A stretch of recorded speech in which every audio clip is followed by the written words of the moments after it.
Start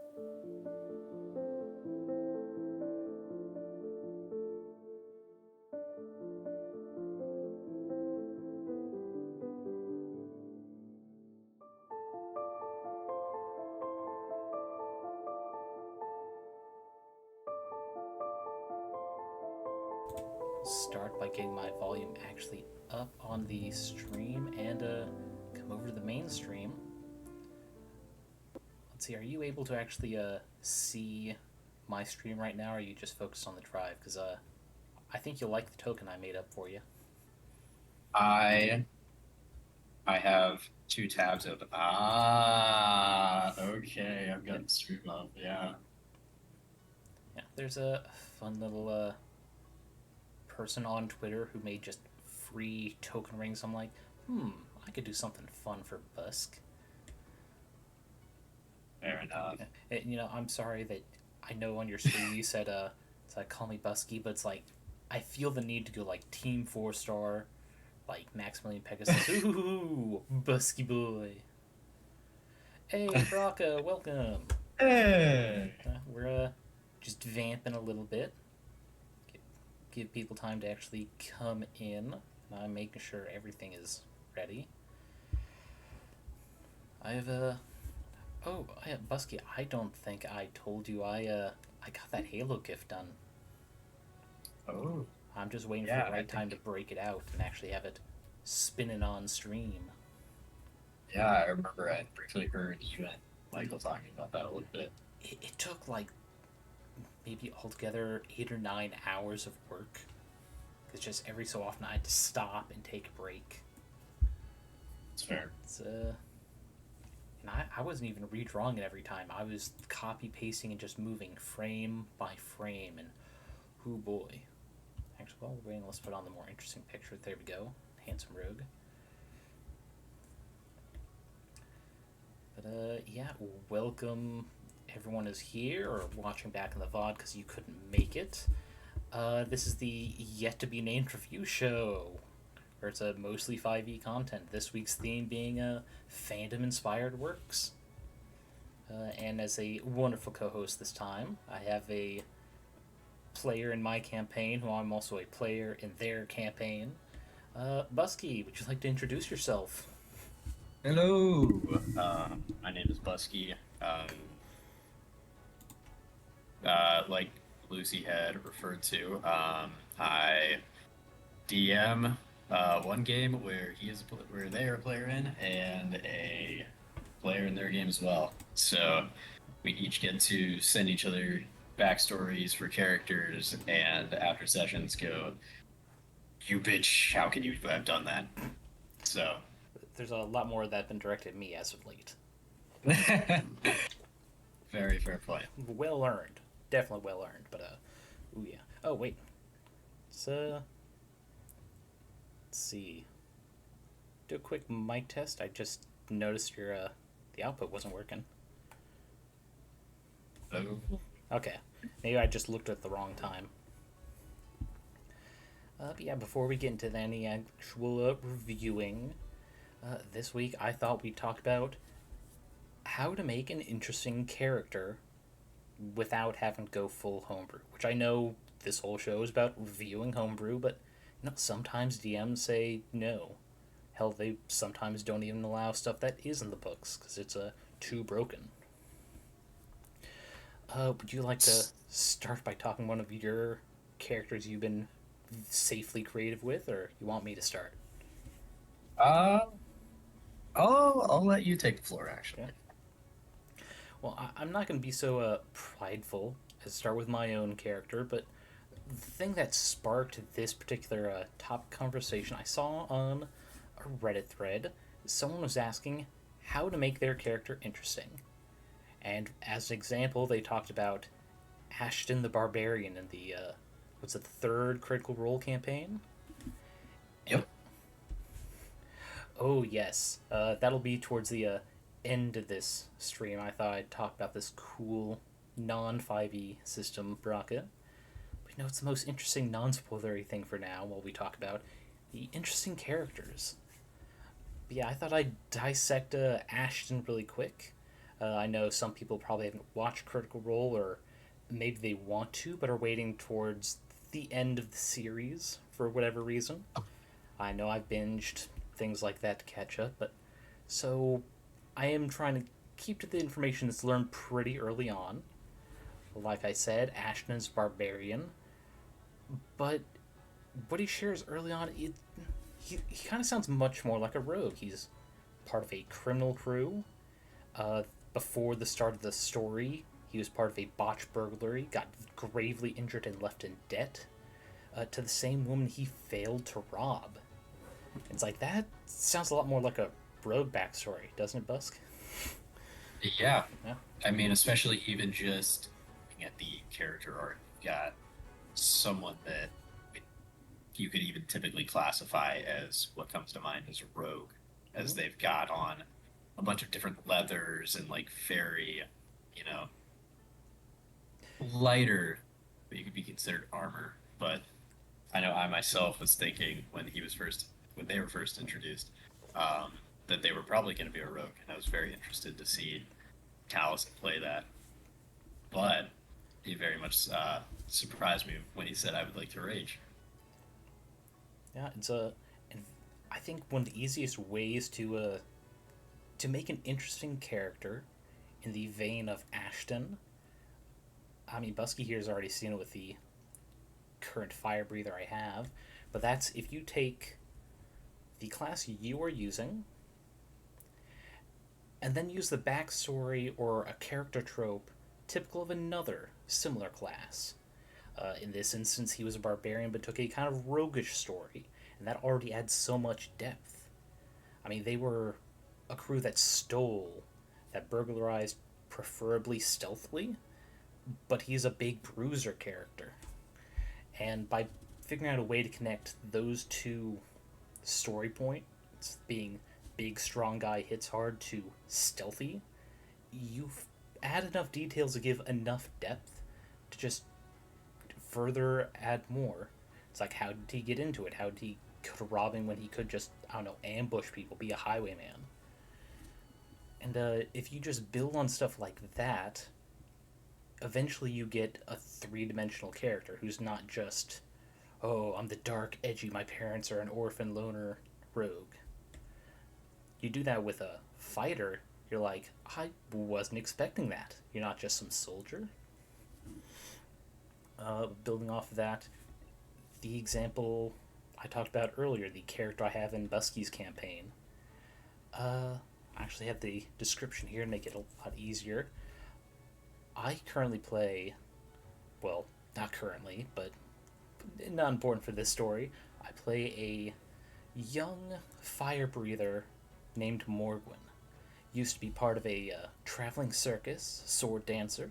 She's a half elf, and her goal in life is to start their own circus.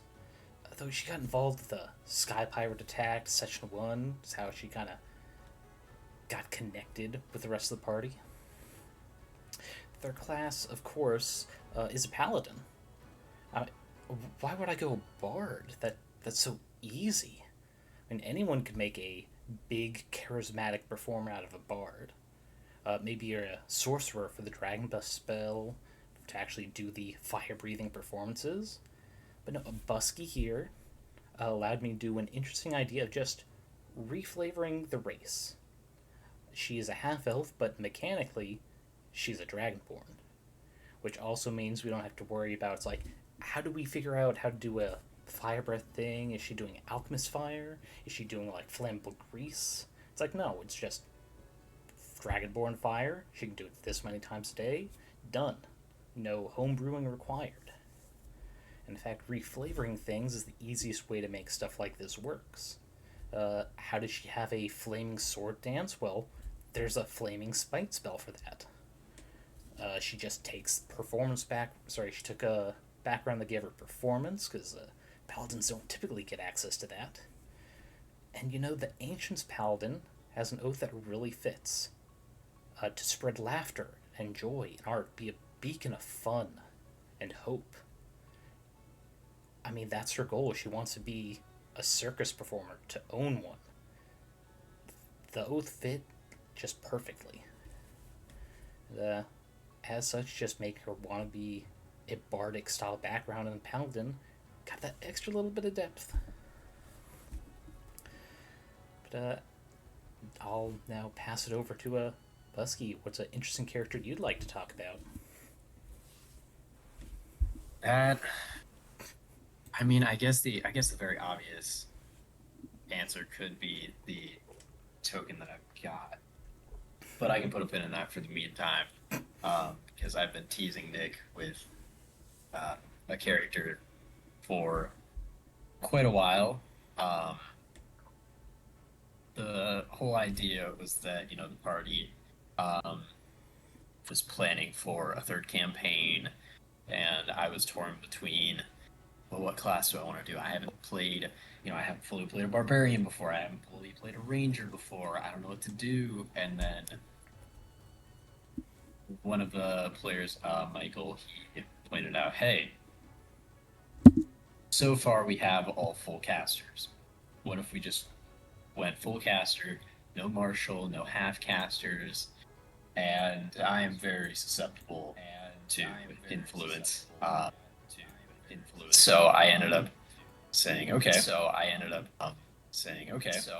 I'll go ahead and let me think of a class. Two of the other people, I believe we had like two people who wanted to play sorcerer, one person who wanted to play a cleric, and my brain went, okay, we've got wisdom and charisma down. It might be good to have somebody who's a little bit intelligent, but the character that I've made, they they're kind of a little bit of what you could consider an asshole. Um, go around, kind of just in it for the money. Kind of person who would be unable to hold down a stable job, uh, easily distracted by things, constantly would rather be probably out drinking and partying and being the life of the party, um, than saving a village, for instance. So I just wanted to make someone who is at probably the worst point that they're gonna ever be at, and have them turn, turn their life around and get their shit together. So I thought, okay, who is the exact opposite of somebody who is going to be, the life of the party? And at the time that I was thinking about this, I was actually making a homebrew subclass for wizard, and it specifically focused on souls and soul magic and that kind of stuff. You always hear about, reincarnation. In some D&D games, you see stuff like Hemocraft and Blood Hunters and that kind of stuff. And I always found that was pretty interesting. And in my campaign, I already had a Blood Hunter, and I that is kind of based on some of that stuff. And I was like, okay, I need to flesh this out a bit more. And this was part of it. So the character itself, I was like, okay, what's somebody who associate with kind of being the life of the party, a little bit charismatic, but really just kind of preys upon people, which is why I decided to make this character a Dampier wizard who, previously mentioning stuff like going out, you know, being the life of the party, having a couple drinks, can sound a little bit rough, but I wanted to purely have this guy focused on just kind of being a being a little bit of like a frat bro, stereotypical frat bro. Um, Definitely not typical wizard. yeah. So, well, of course he's gonna have good intelligence and all that stuff. they they're probably going to be the person who will bite off more than they can chew, and you probably, I don't want to say the voice of reason, but if the whole party's like, hey, let's go save this village that's getting attacked by goblins, they would be the type of person to be like, why? We don't have to. We we are risking our lives for a bunch of people. Like, sure, they might pay us, as like a thank you, but like, I'm not fucking gonna risk my life and do that.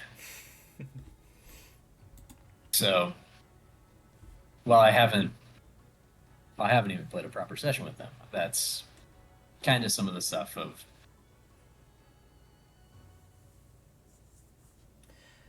I mean, it's definitely very interesting, and it still works together because the Dampier gets that what's it, the bite ability where they get a bonus to a next D20 roll. Yes. So if he gets his sip, he's a little bit more skilled for a moment. Yep. Just cracking open a cold one, my bro. What? Yeah. And another thing too. I reminded that Dampier, if you have, I believe it comes with Ravnica, or no, not Ravnica. Van Richten's guide, I believe. Yeah, Van Richten's guide. Yes. In it, it gives you various different types of hunger. So it doesn't have to be blood. Maybe it could actually be flesh, like a zombie, or some other thing. And so, putting it in tandem with the subclass I made, I said this guy, he doesn't drink blood. It's more like the essence of a soul. So when, if he ate raw meat, it's right from a living creature. So there's a little bit of that soul that's attached to it, but not as much as, if the individual was currently conscious. So if it's that scenario of, telling the party, like, hey, I can't keep just, eating steak and burgers for Need the rest of the day. fresher. Yeah, you need something more filling. Can't keep having girl din. It's definitely sounding very interesting, and I would love to see when you. I mean, is that wizard subclass done, or are you still working on that one? Yeah, it's done. I'm mostly just holding it off for the day of my campaign that you guys actually encounter somebody with that type of magic. Well, it's always good to hold off on a homebrew at least a week or two, then go back, reread for any editing. Because, like, some of the stuff It's, I prepared a show of my own work on here, I go through and it's like, how did I misspell that? I'm pretty sure I copy paste that word. How is it misspelled? yep, Always stuff like that. yep. And it also helps. It also helps. Michael has also been helping me out on it. Been going back and forth on it, shooting the shit on, what can be added, what can be subtracted, and it's there was one day where we literally just sat for I think like 2 to 3 hours, and he just read over every single thing, and he read it out loud. So that is Ah, something that the I Rebel Death myself, Engineer method. yes, yes, of mostly just like, hey, is this what you want? Also, you forgot a word, which which I do so much. It's and as a college student of having to write multiple papers per semester is something that I've had to get used to doing. Speaking my own words out loud and thinking, man, I sound like a complete goofball. But, on that note, speaking of segues in a Busky's typical style of his campaign, why don't we go ahead and take a look at one of his fandom inspired works? It's a fun little Artificer subclass that I actually got some time to test. Probably helped him with his final, well, his latest version of it. The Artificer Specialist, Iron Behemoth Pilot. Uh, I'll give you a little time. Well, sorry, a little break from speaking, and I'll go through the flavor text here, so you can think of how you'd like to summarize him before we go through all the features. What was originally meant to help the general population with construction and transportation has now had its use elsewhere. Created by Atala Tuller, the Iron Behemoth has found its use has started to spread, with artificers adding their own spin on how their own looks or fights. We've seen behemoths that look like a one-to-one copy of its creator, to even a horse that when the pilot enters shifts into the form of a centaur. While the behemoth is certainly an eye-catchy creation, those who have been reckless with its use have found their supplies of gold to vanish overnight. So does this technology of tomorrow have a place in today's world? It certainly seems that is the case. Taken from the Caltheron Gazette. For my fans of the Titanfall series from Respawn Entertainment, this may be the subclass for you. While it may not have everything from the first two games, that doesn't need to stop you from adding something completely new. These subclass options are able to be tinkered and mixed and matched to find what works best at your table. To all my dungeon masters out there, a word of advice. Be sure to know what your player's behemoth can and cannot do. While it may sound like an easy thing to remember, just try not to play a poor goblin below the 500-pound giant metal gorilla named Monkey Wrench that your player made. Also, don't be scared to change up anything here. While this subclass has been play-tested over many levels, it's found to hold its own well with other subclasses. It's a little bit of grammatical weirdness there, but hey, you just updated like last 10 days or so. Yep. Once again, proving the point that grammar, my strongest suit. It's easy to miss things on the first couple drafts. Yep. But yeah, before we go over each one, why did you feel inspired to make a whole subclass for this? Because I think before this came out, the Armorer subclass was already out. Yes, it was. I believe by the time this would have been 4 or 5 years ago, was when I first opened up my game. Wanted to play a character who had the armor subclass, and I think it was still in Unearthed Arcana at the time. And as your character got introduced, and another character got introduced, I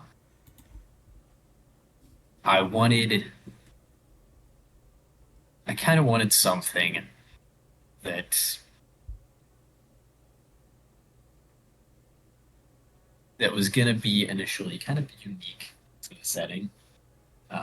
One thing that I do when I look at homebrews is the first thing I kind of like to do is, all right, which class needs a little bit of love?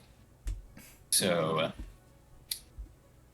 I believe this was one of the first ones I made, and Artificer had 3 subclasses at the time. Now it's at 4, which currently makes it the class with the lowest amount of subclasses. Damn. So, yes, which that was a part of the reason why. But one thing that really got my interest was I am a big fan of first-person shooters. From, as you mentioned, Titanfall. I grew up playing Call of Duty, and I still play games like Destiny, and those are some of my favorite games. So I was kind of thinking back and forth of, well, artificers are creating things and all this stuff, and in my setting, I have a large dwarven stronghold under a group of mountains that, instead of building up, they just build down. So for moving a lot of our heavy rocks and materials, I was looking through the Eberron source book, and I saw that, they have their Warforged Titans and Colossus, and I thought, okay, that's really cool. I've already got something down for how Warforged were made, and we already have armor stuff. So what if there was some sort of a middle ground? And that's how this got made. Yeah, it is very And good, and it's a very creative choice of spells as well. yeah, um, I know one thing. I don't believe the Dungeons Master's Guide says specifically, um, but I believe it encourages to pick spells that the class doesn't have and add it in. I know that there's some cleric or like druid subclasses that maybe a spell is already a part of the subclass, Yeah, I've seen but like having it, cure wounds, a lot of nature spells for druids, but they tend to be on the yeah, subclasses. It makes sense.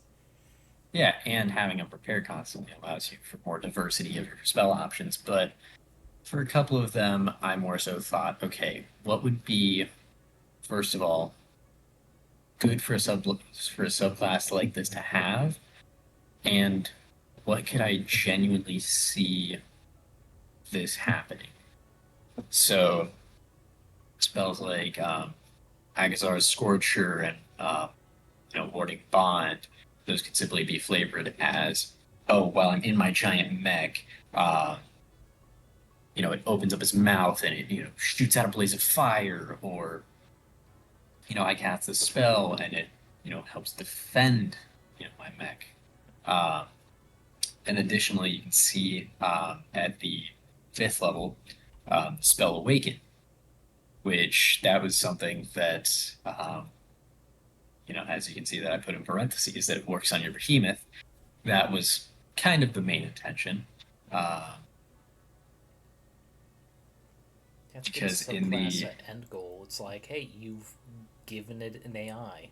You've reached the epitome of engineering. Yeah, and additionally, a part of it too was a lot of the stuff in it was taken from Titanfall, and in the games, um, in the multiplayer, typically your Titan will be making voice lines like if you are low health, it might say critical damage, seek immediate cover, or our core is exposed, eject immediately. And so that was something where I thought, you've had this creation that you've been building up alongside you throughout the game. You might as well just turn it into like a familiar. Like that would be awesome to see. So that was kind of my general thought process behind it. And definitely gotten very detailed, which is necessary with all the options you've gotten here. But the thing that it kind of alluded to in that excerpt from the Calthron Gazette was the cost of the Titan, sorry, the Behemoth, no copyright, just over time, 500 gold and a long rest to bring back, not the just a spell slot like the battlesmith. Yep. And if it's destroyed, sorry, to get in now, you got to spend half movement. Destroyed is just awesome, Baraka. It's a very nice for a giant mech. It's a lot more restrained than some of the other subclasses I've seen floating out there. Let's see, we probably can't go through every weapon without like cutting in time for other things. But Yeah. of the weapons, I believe what I had the most fun with, personally, was the large bolt launcher. 2d8 piercing damage with a maximum of 600 feet, which is almost never necessary. Oh yeah. And I believe It was I took that right after we took out the blue dragon, right? yes. Yeah. Yeah, a lot of these each of these different weapons, I kind of base them loosely off of, lower level spells. Like the thermite launcher was kind of inspired by caustic brew, earth shaker boots. Is that tremor? I Something? Yeah, I believe that was. Full Charge was kind of taken from the Minotaur subclass, obviously with the name. Um, Large Weapon, that was just more so something of, I don't want to have my creation have something wacky. I just kind of want to have like a giant mech with maybe like a battle axe, or maybe like a shield and a flail or something. Maybe you wanted to go that more traditional fantasy route. And then I also just recently threw in the ability of, hey, if you want to actually lean into more of the spell casting side, that's an option as well. Yeah, it's a shame I didn't get to test that. You know what else is a little bit of a shame? The little bit of editing I had to do with how Homebrewery like adapted your sheets to the print to PDF. You see this odd, different font text here? Yeah, I had to do that because Homebrewery put it way up here, but only like 3 words. But yeah, Yeah, as you can see, 5th level artificers don't get much. It's typically an extra attack or something becomes magical. And so all yep. these weapons just suddenly become magical. Which is always For the sake great. of overcoming resistance. Yeah. Yeah, it's definitely good early on if it's hopefully your go to weapon. Why else do you have a fucking Titan subclass? Yeah. And then, page 2. Before we get into these, we've got the nice stat block right here, which I didn't see too much change from when I ran it in your campaign. Yeah, this is something that it took a very long time to tweak balancing of I want to have a giant mech um, for my character, but also as a DM, I gotta have this be balanced I mean, you definitely because did if you're one walking thing. around, One thing no one seemed to think about at all is speed, which you did. If you're in it, you get faster speed, but if you're not, it slows down the party, which is yep, realistic.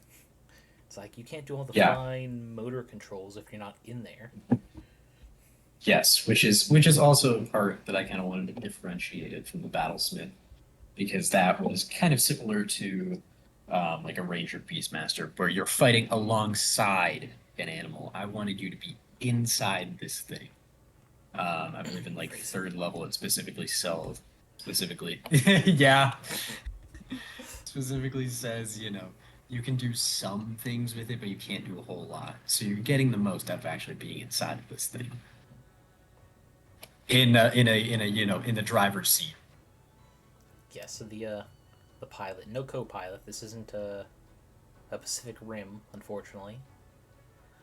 But 5e is probably not the best for 2 characters being in one subclass to work together. I mean, how often do people work together, right? Let's see. Other things in the 9th level modifications. I mean, you've got some good ones. The reflex block, just always having a good reaction is nice. No spell required. The flight path, the bane of many a DM.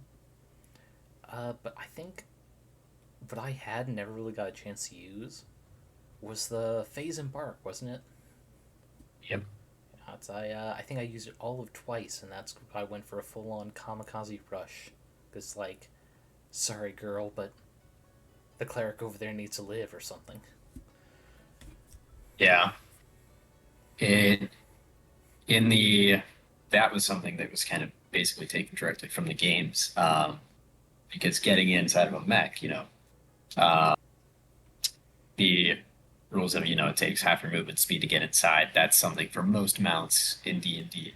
So having that being able to take a bonus action, which typically artificers don't have many options for a bonus action. Um, And also you can just do that. teleport, so no opportunity attacks to hit you. Yeah. Uh, and that was something that I thought I'm like, okay, that's good. I'll add a little bit of something else, so just a small little teleport, which teleporting to the ethereal plane, similar to, I believe, like the blink spell. Mm-hmm. That can have its moments of something being super helpful, but also you're on a different plane of existence. If something goes wrong while you're not there, You're there's a not lot to go there. wrong. Yeah.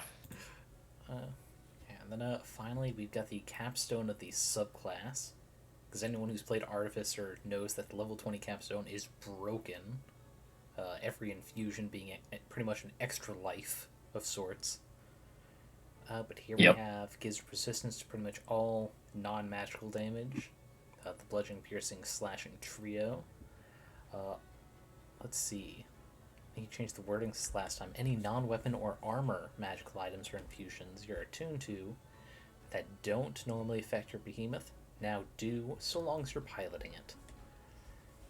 As well as if you craft up a magical item or weapon for your behemoth to use, you can spend 250 gold to change magic items so they can use it, which is great, but I don't see the wording. I assume it should be not allowing attuned items because it's a not really a creature with attunement slots. Yes. Otherwise that'd be pretty broken. I think a lot of Yep. magic wands have that specification. See, and then the really fun thing, you get to choose an extra advanced weapon mod or the experimental behemoth mods, which are all these fun weapons. And probably the best choice to do, at least for these. I mean, the extra mobility options are too different, because Flight Pack can literally enhance mobility. Yeah. So yeah, before I go ahead and do a rating for this one, how do you feel it rates on a scale of 1 to 10, 10 being people should get this for their campaign? I would I would probably have to say probably an 8.5. In this subclass is definitely not for every campaign. There are certainly some where it would work a lot better. I know the campaigns that I typically run are very high magic. I like to hand out a lot of typically more uncommon as sometimes common magic items like don't even really seem to have a point at all besides, doing something that just adds flavor. Um, but if you're in something like a very low magic setting, or even if you're like walking up to Strahd with a giant mech, that kind of doesn't really seem like the greatest thing.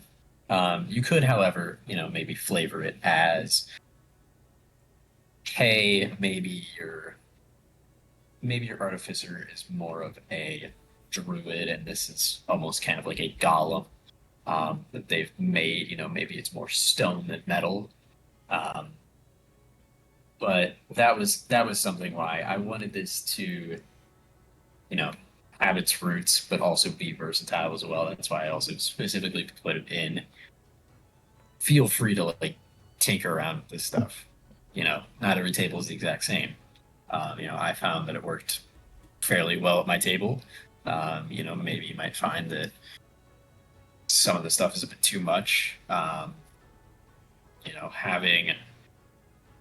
Having a giant mech, that a player can pilot, yeah, maybe that's a little bit much if you're trying to run a game with a lot of puzzles or maybe a lot of dungeons. Maybe that's going to limit maybe you're going to tell your player like, hey, I think this subclass looks cool, but you're going to be in a lot of confined spaces, so you're not going to get much out of it. It's I don't know. It's definitely something that I always say whenever somebody wants to bring Unearthed Arcana or Homebrew to the table. Always talk to your DM about it. Uh, Mm-hmm. see what works and see what doesn't. Um, if your DM is cool, most of the time they'll try and find a solid middle ground with you. Exactly. Now, you're actually pretty close to where I would store it. I would say 8 out of 10 for two reasons. One, I feel half points in any kind of rating is a cop out. It's like it's either worthy of getting that extra point or not. But two, like you touched on, it's not going to fit every setting. Saying it's a golem or maybe they just made a construct could work. But largely, I think it's just all these mod options you've given it. I can see some players having a case of when there's just too many choices and they just can't decide, choice paralysis. But it's still an 8 because with all these options, a DM can look through and say it's like that's not going to really fit, or I know my players, they would never use gas trap here, so they can just peel a few away, make it easier on their players, and thus it's an 8. It's definitely something an aspiring DM who wants to maybe dip a toe in adding some homebrewy stuff, pick it up, think on it. If maybe a player wants to do something similar, there's a great framework to give them that option. Yeah, that is kind of exactly how I would say it's a good framework. Mm-hmm. And for any of you new to the stream or have never seen SomeGuyNamedBuske in the chat, I've got his Twitch handle up here, SomeGuyNamedBuske. He is trying to do streaming, though school's kind of interrupted it right now. But I'm just going to go ahead and shout out if anyone wants to see him play video games. I know I can't remember, was it a modded Pokemon or was it a normal one? It was modded. Yeah, that was. So I'll probably be playing some Pokemon randomizers, Pokemon Nuzlocke. I'll probably do some more D&D stuff. I might go over, map building, whether that's, a battle map or more so a city map. I'm no expert, but, I'll go through my thought process on some of those. But I know I also want to, check out a few other games as well. But yeah, my current goal is to, try and make some more time in the day that I can actually invest into getting back in. I was a bit better about it over the summer, but Busky's a lot funnier than he is here as co-host because I'm just putting him on the spot. I did not tell him anything about that how to make character interesting bit at the beginning. Yeah, that's fair. Yeah, I'll get you off the hot seat for a bit because we do have the putting myself out there for critics to just rip apart. I have two, a spell and a class, both inspired by the wonderful Discworld books that I keep trying to convince you to read.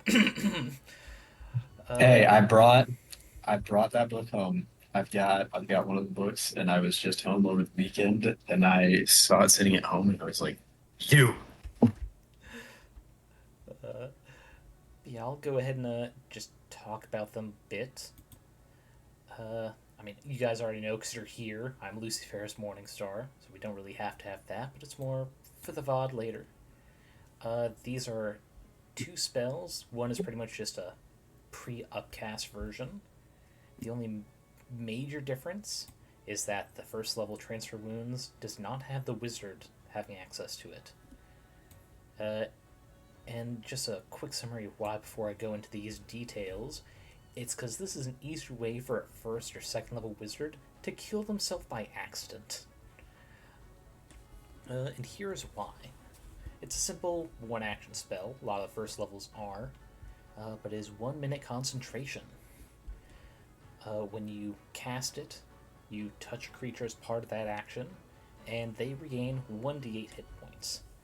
And until this spell ends, the 1 minute concentration part, as a bonus action on your turn, until you succeed, or it ends, you can target a creature with a Constitution saving throw, and if they fail, they take psychic damage equal to how much you healed your buddy.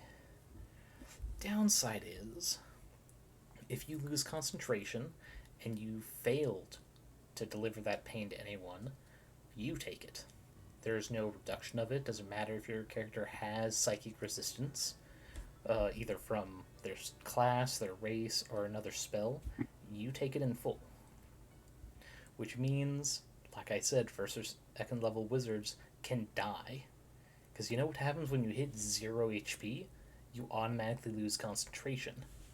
Automatically taking damage, that's one failed death save on the same turn that you went down.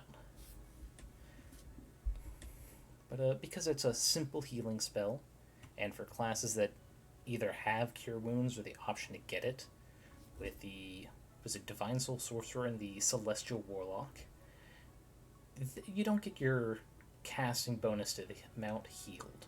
One, because that just make it easier to kill yourself. But also, if you want Cure Wounds, get Cure Wounds. There's no risk to it. Now the third level one, which is probably a bit more powerful, but high risk, high reward. It's the same thing. When you cast as an action, you heal a creature for 1d8, but also every other turn after, until it ends, you can use your action to heal someone else. And similar to that first spell, you can force a creature to make a Constitution save as a bonus action, this time with a much larger 15-foot range, and again they take psychic damage equal to how much you healed, accumulatively. But if you lose that concentration, you failed, or the 1 minute ends and you failed to send that off, it all comes back to you. It's a great little spell that's given some detail in the Tiffany Aching books of the Discworld universe. There's so many, I think almost 40 books. But some of the witches just had access to magic where you could take the pain from someone who's suffering and put it into something else. Some examples had it instantly boiling water, like from ice cold to steam. And I think 2 instances where it just absolutely, like, soda can crushed a soldier's helmet. I thought this is a good way to represent that spell. It's a uncommon saving throw for spells, being Constitution, but most creatures will still have a good chance, because very few creatures have a negative Constitution mod. And how you feeling about these 2 spells there, Busk? I mean, myself personally, I feel like they are very, they can be high risk, high reward, depending on the situation. If it's something that, maybe you're a warlock or a sorcerer who these are your only options of healing, then, you gotta weigh the options of, man, if I do transfer wounds right now and I get within melee, my, maybe the wizard or somebody had just gone down, and if you bring them back up right now, maybe those goblins or kobolds that you're fighting are going to immediately just go ahead and down them on the next turn, so that, you brought them back up, and then they're immediately back down before they can take their turn. I mean, obviously with, a higher level spell slot, you're going to get a bit better out of it, but I think for what they are, they certainly do their job of, having that flavor of healing someone up and damaging someone in return.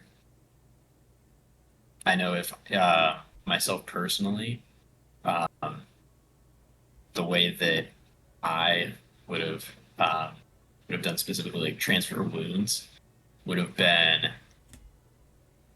taking, maybe rolling a set amount of dice, and then your character takes that damage, and then the other character or creature regains that amount of hit points. I'm going back to my Pokemon roots with this. There's a move called Pain Split, which equals out the amount of hit points between 2 Pokemon. There's a whole bunch of different forms of healing, which that's kind of something which is where I would have gone with that. But as you said, taking inspiration from those books, I'm no expert in that. That is your department. But for what they are, you know, Yeah, I'd I feel very safe in saying that, they're pretty solid. yeah, they're pretty solid. They're definitely a little underpowered because that risk, but I mean, if you're playing a warlock and you're ever in melee distance, but you're not a what is the one that has all the weapons? Hexblade. Explain. If you're not the Hexblade warlock and you're in melee, I mean, you're already in danger. Why not go the full Monty here? But the other thing I have is this race, the Pictsees, which in particular, Buske has interacted with in a one shot when no one else was able to come in. Yes. Bane of my existence. It is a bit long because I did full on Discworld flavor in it. A lot of like some quotes from a few of the books. So I'll just do this first one, which I think explains everything you need to know about the Pictsees. Known to themselves as the We Free Men, are a clan of hard drinking, sheep stealing, sword wielding Fae who are as fierce and proud as they are accidentally funny. They are barely 3 foot tall, full grown, and abnormally strong. One Pixie can lift a grown, medium sized man. Their tattoos are so dense as to give the appearance of blue skin, and with hair red like an orange gone nova. And not particularly handsome, they have a face like a hatful of knuckles, and every one of them could win a worst broken nose contest. And despite being Fae, they have no wings, and calling a pixie a fairy to their face is the surest way to be fed your own teeth. Yeah, they are of the Fae subrace, creature type, whatever you want to call it. And they're very violent, despite the typical airy archfey appearance they usually have in the various monster manuals. And most of these things are just a bit of a joke. Like monstrous strength. A pixie creature can wield a two-handed weapon in one hand, as long as their other hand remains empty, which is effectively the same as wielding a two-handed weapon. Just absolutely nonsense ribbon ability, but it makes for fun combat. And then some like direct references what they do in the books. Night Watch duty, where they are invisible to any creature relying on dark vision to see them. If you don't have a torch, you're in a dark ass cave, you're gone. No roll, no action like some subclasses do, you're just hidden. Guardian the Dream, where they just carry more. And the Rowdy Rustler, where they have animal handling and, steal animals. Yeah, did you want to talk about your experience in the dark with a swarm of these buggers? Yeah, I know. Just to briefly touch on this, I believe the only other class that gets the ability to enter in darkness to disappear, I believe it's the Shadow Monk and the Gloom Stalker Ranger, Mm-hmm. which, picking up, you know, Pixie as a race for, something like a rogue where, you're trying to be hidden, get those sneak attacks off like that could just be great. But also, you've got those two other abilities, Guardians of the Chalk and Rowdy Rustlers, where you got that added bit of versatility in it. But I know when I personally had encountered them, uh, I was playing a Echo Knight fighter, and they had the Night Watch duty where I found out that I needed to lure them into a brightly lit room before I even had a chance of fighting them, and I had found that out probably a little bit too late because I believe I very quickly got overwhelmed after that, as I couldn't action surge my way out of all the attacks. Mm-hmm. And that was actually a much easier version because they did not have a player character stat block. I think I reflavored a swarm of rats for the small group, And then for the big man, I used a Berserker NPC, but I just made him small size. Yeah, this is probably an example of a little bit of stretching to make something work from your fandom inspiration without being overpowered. For anyone who is familiar with this invisible in darkness thing, in the first few books they appear, they can disappear in a room and you can't even see them. But you call for them all to come out and show themselves. There's like 20, 30 just hiding in the rafters or poking their head out behind a barrel. You can't really do that in game without literally making them invisible. So I thought this is a good way to break even on that. You still get that situational invisibility, and so long as some players play it safe and don't rely on dark vision, they're not all that much more powerful. And also, I think in the books they're like less than a foot tall, but small size in 5e, maximum size is like 3 feet. And you go below a foot, you are a tiny size, which is much too small for a player to have. That's directly underneath a door in most cases. But yeah, it's personally rating these myself, similar to how you said with your subclass, it does depend on the setting. It's a bit more fluid, but I think that actually works against them in some way. Like, the spells are probably 6, 7 at most, just for how risky they are. And I'm just a daredevil with my characters. And these guys are probably just an 8, and that's just because this fun little ability where they just get bonus actions of help, hide, or dash, not needing to multi-class into a rogue, which can be troublesome for a DM but fun for a player. Yeah, I believe races are, if you want to dip your toe into ever doing homebrew, races, or I guess lineages, are a very good place to start out with that, as you don't have to worry about, especially that higher level balance. Uh, you can look at previous races before. I've done a couple where I made a gecko themed race, and a lot of that was just inspired by kobolds and various other kind of more animal like races. Maybe they might have a climb speed or whatever. But it's very easy to just think of, oh, I like this, I like this character option. I just wish it had X and swapped out Y.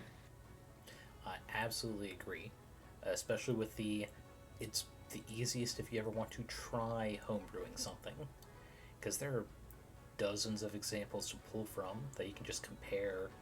Like, all the races with natural attacks tend to be a d6 at highest, so okay, no 1d8 attack without needing a weapon. Perfect. Ooh. Yeah, on that note, do you have any kind of numbers in mind to just give me whiplash? I can take it. Honestly, I'm gonna have to give this probably a -13. You're just blatantly stealing, copyright infringement. Obviously, big thumbs down. I'm sorry. -13. It's not stealing or infringing copyright. It's an homage. That's a fair point, and I have no place to talk, but I will agree. I will give it a solid 8. But you agree and then give it higher than either of my options. But I appreciate it. Appreciate the love. Let's see, and oh boy, we're already done with the first hour. All we talked about is our own stuff, like a bunch of megalomaniacs. It's okay to stroke your own ego every now and again.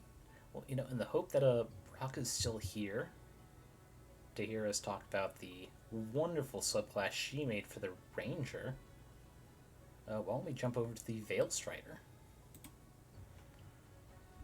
First off, this absolutely beautiful Furbolg art that she got made up. Let's see, and I actually have the credits here, so I can actually remember who did it. Let's see. So, the art is done by, I believe she is still this name on Twitter, Mama Burger. That's a total of 3 R's, 2 in the burr part of burger. Though I think that might be their not safe for work one, so, view with caution. But I believe they also go by Amara Rose, if I'm remembering correctly. And she has done some absolutely beautiful work, and she streams as well. And, speaking of, we've also got Baraka's Twitch here, the Quill and Coral Studios, as well as the name she has on DM's Guild, where she sells, I think it's 6 or 7 different subclasses on there. I've heard rumor that she's working on a Sphinx race? So, seeing as she is still in chat, let's go ahead and do the shout out now. She also does some absolutely wonderful streams, very calming. Oh boy. Okay, I gotta double check my spelling because I know it's shitty on the best of nights. Yep. There we go. So yeah, anyone who's interested in stuff like this, she doesn't stream it too much, but is the same level of creativity you'll find on that stream. Ooh, Gumroad's good. Or, I know you have a Ko-fi as well. I know there's another person who they sell their custom races on Ko-fi. I'm not sure how that works for you, but might be another option if you want to open another account. But, yeah, Brock is a wonderful, fun streamer. We did Dredge the other night, trying to do Mice Tea, which is a fun little visual novel. Yeah, DM Tuz, that's it. But yeah, with the shoutouts out of the way, because this is a pay-for product, we're not going to go into deep detail of all the abilities and whatnot, but we will touch on the strengths and some of the core mechanics, because it is a very good subclass. I'll go ahead and say my rating now is an 8 out of 10, not for the power, but because there's a lot of invisibility abilities in this, and some DMs are gonna have trouble balancing for that, for sure. But the action moments you can have as a player, of just feeling like an absolute badass or hero, this subclass provides it. So I think we'll go ahead and start with what I haven't seen in very many homebreweries, a short story to kind of give the vibe of this subclass. Boss, would you like to do the voice of the guards? Sure. Yeah, seeing as they get taken out kind of early. Let's see. A veiled encounter. The night was eerily quiet. This far in the cursed, decaying depths of the Savalier Wood, the current occupants of the dilapidated manor had gotten used to the nocturnal calls and otherworldly noises that echoed through the twisted trees. However, even those sounds would be welcome at this point. The deafening silence was enough to make the hairs on the patrolmen's necks prickle beneath their armor. Something was wrong. They all had felt it, that growing sense of dread, as though they were being watched by eyes in every shadow. The slight groaning of the trees in the wind, a prelude to a knife in their backs. How longer are we going to be stuck out here? One of the younger members of the company asked his companion. This human was barely in his 20s, the single tiny scar cresting his chin. A rookie. He drummed his fingers along the hilt of his short sword, at his side in jittery anticipation, eyes scanning the tree line. More days, kid. The other man drawled in exasperation, patience wearing thin from this younger man's paranoia. A stocky man of tiefling descent, his face bore the stoic visage of a professional. full of lines and scars. The most prominent his broken horn. You're back in Rex and Trim before you know it. I still don't like it, man. The human stole a glance at the manor behind them, a shiver running up his spine. You know what they said happened to the last guy who used this place. What we're doing here? Superstitious shit like that gonna get you killed days. The older mercenary replied, voice tinged with annoyance. And what we're doing is our jobs. And simple. The horned man turned to him, stone face and eyes cold. You were getting into when you joined up with us. The young man let out a deep sigh, straightening himself and steeling his resolve as best he could. He couldn't let the others see him lose his composure like this. Yes, sir. His words dying in his throat. A creeping dread started to trickle through his veins and chill his blood. The older man was gone. No sound, no footsteps, no shifting of plate and leather. He was just gone. The man's eyes darted about like a panicked animal, looking for any sign of the older guard. Nothing. No blood, no body. His heartbeat was like thunder's ears. It was impossible. His body slumped, lifeless to the floor of the catwalk, an arrow between his eyes. The air outside the gate below rippled, revealing a small crowd headed by 4 individuals. A drow woman clad in plate and vestments, longsword at her side and symbol about her neck of an empty dodecahedron. A caracal patterned tabaxi bedecked in leathers, an empty bow in her hands as her large ears flicked about listening for the other patrols. A half-orc bearing a wicked battle axe. They were currently prying from the tiefling's corpse, their armor fitted with strange holes and piping, and behind them, hand raised as a silvery mist withdrew from about the crowd, stood a towering furbolg, bearing a spear. There's your hero moment. And the rest is just conversation about how necessary that infiltration, getting some unfortunate test subjects, and guests who were willing to leave in a very timely manner. The Veil Strider, as Braca said in the chat, is based off May Marigold, a character from, I believe, season 5 and 6 of Ruby.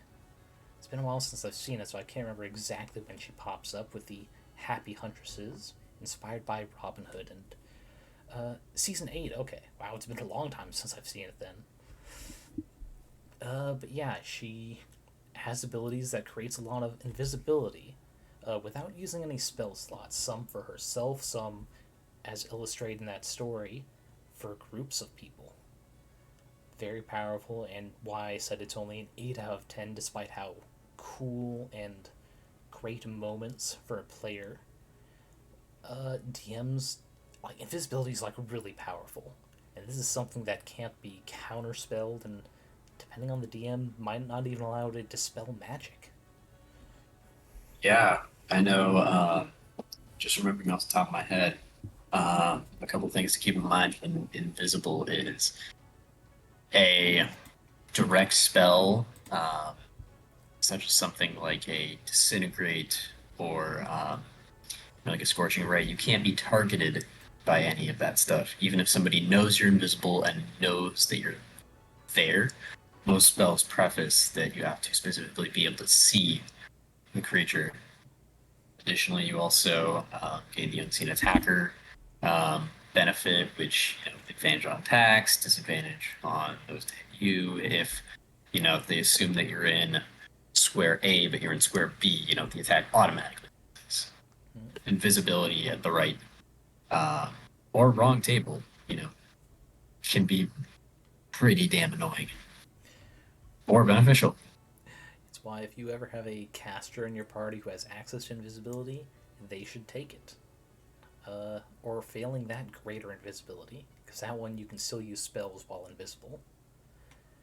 See, I think some of the few things we can talk about this, because they are kind of obvious, with the third level in this subclass, you of course get the ribbon ability of gaining proficiency with stealth, and doubling your proficiency for checks with that skill.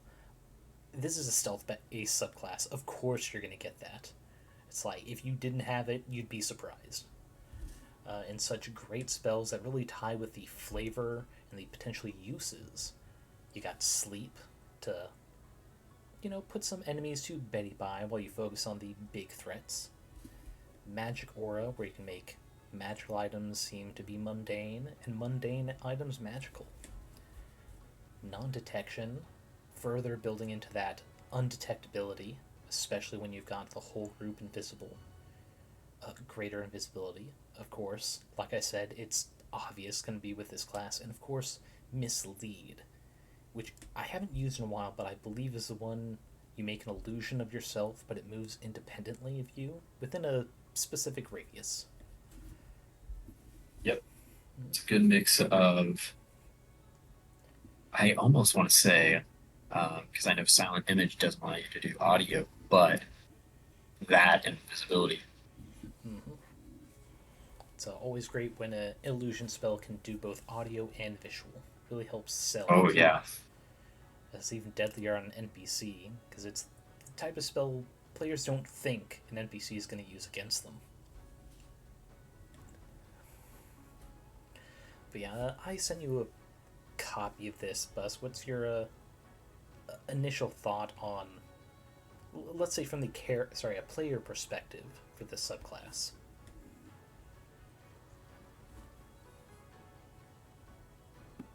I'd say being able to get access to a lot of fusion skills and that kind of stuff. Stealth is just such a great skill, fifth edition, to have. That perception just seem to absolutely dominate a lot of the tables that I've been at. And I feel like stealth mechanics are something that are overlooked by a lot of DMs. I know myself included. Like, there have been times where, I might forget one thing or another. So honestly, at the right table, it could be something that, it might honestly be a bit busted.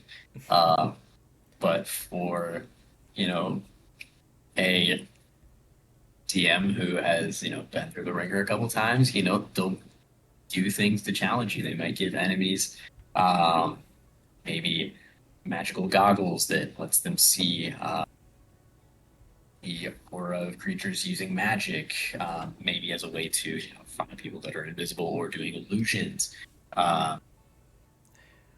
You could also, quick, before I forget, as a DM, if you ever do that for your players, be forewarned, if they beat that enemy, you've also now given them those goggles. Always something to keep in mind when you create an item. Or you could go down the road of, sorry, you dropped a 5th level fireball on that guy, you destroyed the goggles. Yes, that's a thing you gotta think about. It's like, do I really want to give them these goggles? No, so I'll think of an excuse for them to break. Yeah, or you could even do something like a lot of dragons have either very high perception or have a ability where basically being invisible, think of it like Smaug and Bilbo, where, I can't see you, but I know you're there.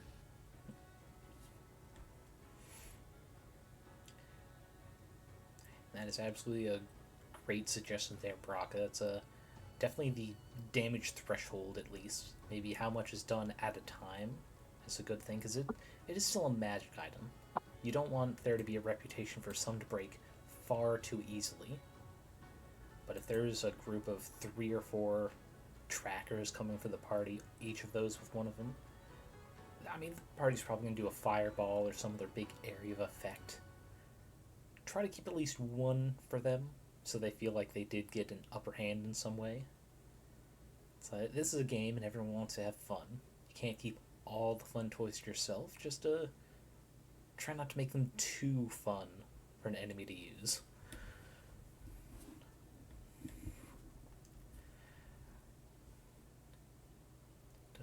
Yeah, I think, well, I've already said my rating on this. 8 out of 10, if only for the danger for a DM. What's your take on this, Buske? Hey, you're gonna hate me for this because I'm going back. I'm going back to using half points. I'm gonna have to give it an 8.5. I I really like what it does. I really like invisibility and stealth. I mean, surprise rounds are so fucking great. Action economy and all that stuff. I won't nerd out on, but you know, just adding all of that together, well, chef's kiss. And yeah, and a bunch of other stuff by Braca is very similar feel for me. It's a very chef's kiss, delicious flavor, great. A lot more work than I've seen a lot of people put into homebrew stuff.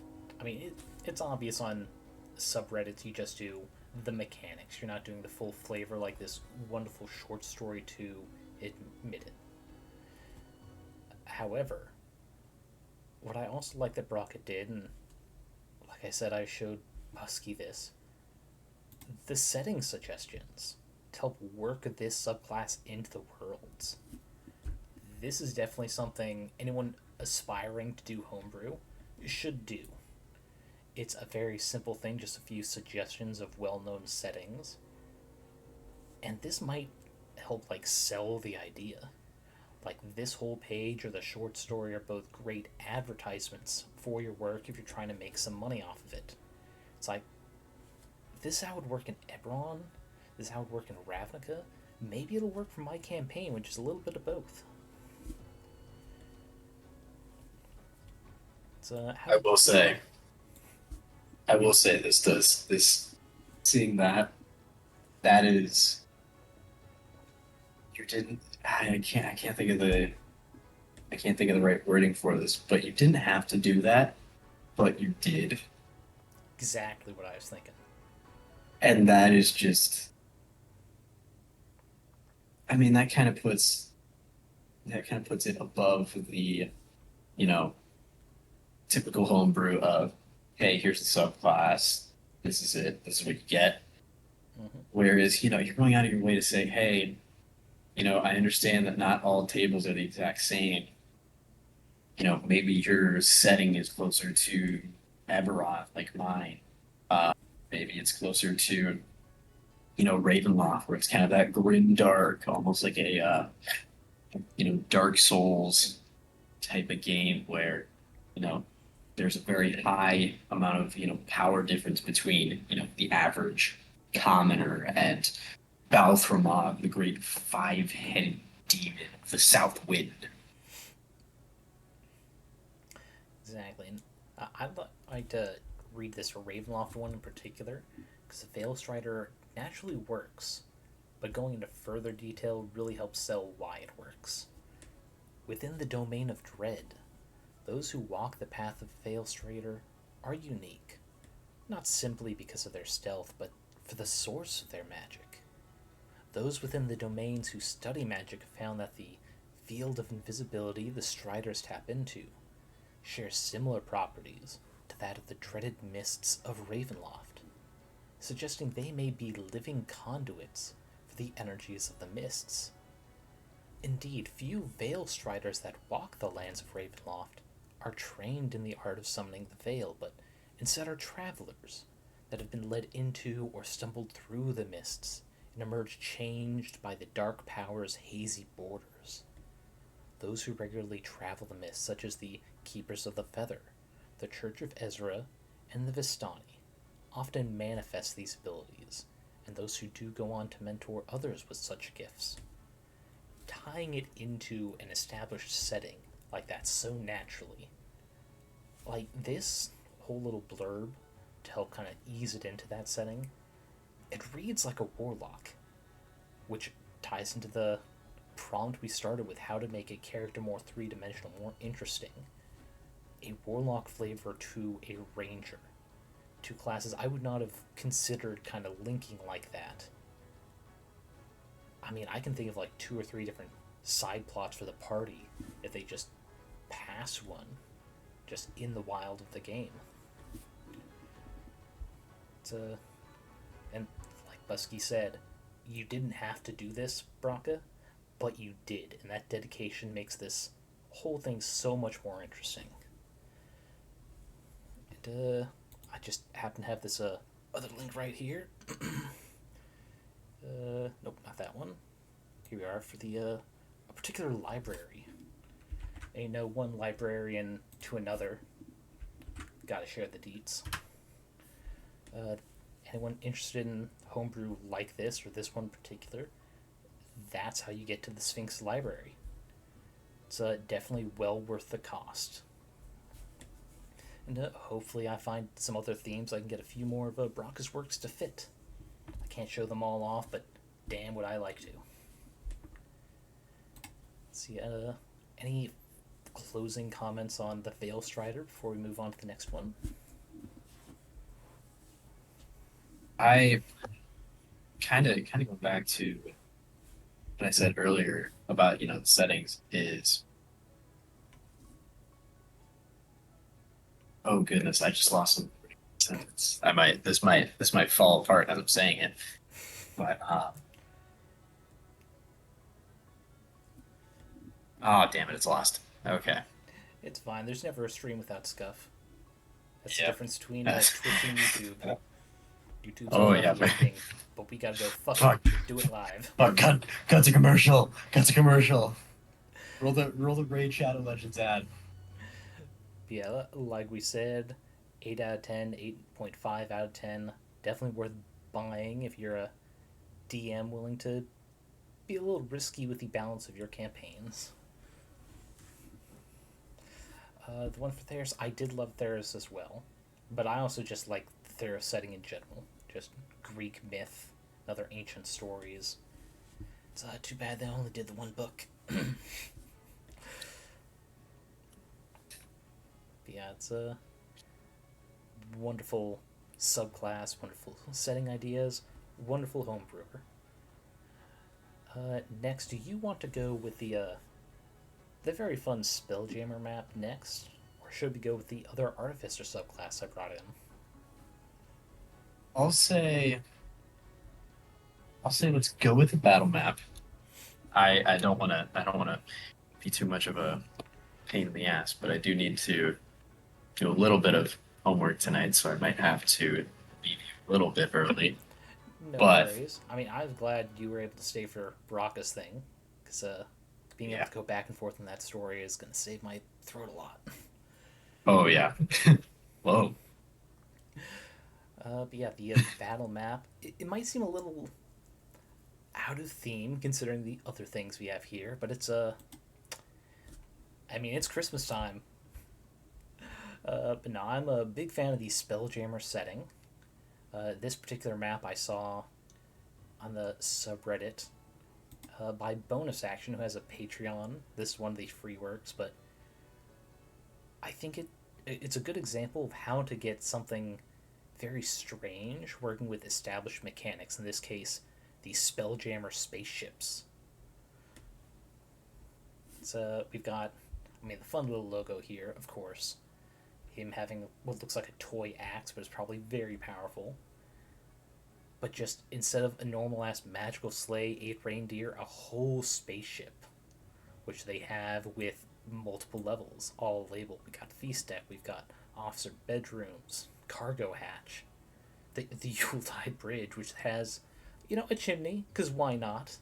In the depths of space, no one can hear you sip your cocoa. And of course, because it is still a fancy setting, the brewery, because you need your mugs of ale and spiced wine. Yeah, the party saves Christmas. It's always a fun one shot if you've got a good long-term campaign going. yeah, I'll let you talk about it in detail first if you'd like, seeing as you might have to jump out soon. Yeah. So my first initial thoughts, I want to say is, first of all, I I do use the same map building creator to it, and Right? just recognizing um, each of the details and like all this stuff. Like there's so many little itty bitty details that go into it that I'm geeking out about it. And I mean, for something like, a map that you're having to pay for, obviously you want to put all that stuff. And I would love to put all this detail and stuff in my own campaign settings, but I'm always kind of like, all right, what has to be there? And then what else? My players are going to use this map probably once, and we are never touching it again. I'm not going to dedicate 24 hours to making a battle map. But I do like the fact that you have multiple levels to this battle map, and each one has a different variation of, what it can and cannot do. Mm-hmm. Uh, a great way to, spice up even just a simple encounter in the forest. Trees and rocks. Um, you know, how big are the trees? Are you in something like, like a forest with like thin birch trees, or are you in something maybe more Christmassy themed where you've got these big pine trees? Maybe they're obstructing vision, maybe not providing a whole lot of cover, um, but also, it can help you with, you know, oh no, my teammate went down and I want to get them into cover because, maybe I have a potion that I want to use. That is something that, maybe you can pull a teammate into one of these side rooms, or maybe your character hops up onto one of the tables and another character does the same, and you're both having this swashbuckling duel. That is something that, adding those little tiny details into something is such a great thing to do. Like, especially with top-down map, it's hard to add, something like a chandelier, where if you wanted to run and jump and swing off of it, on a top-down map, the player asks about that. Most of the time, I would just say, yeah, sure, you can do that because it's cool, and why not? I'll have you roll acrobatics. Um, but also specifically, having arrows pointing to this is the toy workshop. This is gonna take you to the cargo deck. This will, um, you know, take you to the main deck. These stairs go up. These stairs go down. There's a ladder here. This is areas where you are going to fall off into the void of space. Having all that stuff for, someone else is very considerate to do. And going back to my own maps, I'm probably the only one who will probably ever be using them. So if a player has a question, or if I notice that they're going towards something, typically I'll say, hey, you're going to do X. Is that going to, make you want to change things up? Mm, exactly. And I haven't seen their work yet, but I've seen other map makers. This is like their preview thing, but when you buy it, you get the blank versions and these labeled ones for a handout. It's definitely something you should always consider for your players, because putting text on the actual battle map might kind of muddy the screen. But I mean, they want to know where they need to be heading if they want to go up a floor because they hear big booms going off by the helm, or going down below because they got hit bad and they think there's a hole to patch. Uh, Little details like that to just toss in a handout, very useful, especially for a one shot. Because I mean, even with some like main campaign episodes, there are some times where people just kind of like phoning it in because it's just been a rough week or a very hot day. Always make it easier on your players to interact with these fun maps, and that can help get them out of that kind of rut and interested in actually looking through their options. That is a very, very good point. Adding all these different options, especially after, a long day of whether you're working, doing schoolwork, something else. Um, Adding in those options to get, your brain moving in a different way is something that I myself whether as a player or a DM, having those interesting things and being able to bounce it off of someone else, especially in combat, which can kind of get bogged down by the, all right, it's my turn. My sorcerer's going to cast a lightning bolt at this guy. Does this much damage. They need to beat this DC. Okay, they beat the DC. All right, well, they take half that damage, but it's an odd number, so it's going to be this. That can be enough to say, my character dives off the helm, seeing his friends in danger, and as he's diving off, he throws a lightning bolt down their way. As he lands on the ground, he, slips and falls, but eventually he gets back up, doing all that stuff, and now he's down by his friends as he's managed to get out of the way of the two guys blocking the staircases down from the helm onto the main deck. Yeah, people just love to feel like a badass. Letting them have it when there's really no negative mechanical reason. Go for it. It's a fun story you're playing together. Get the most out of it. Exactly. Yeah, for this map, other than just it's great, I don't think it really needs a rating, because similar to some subclasses, it really depends on the setting.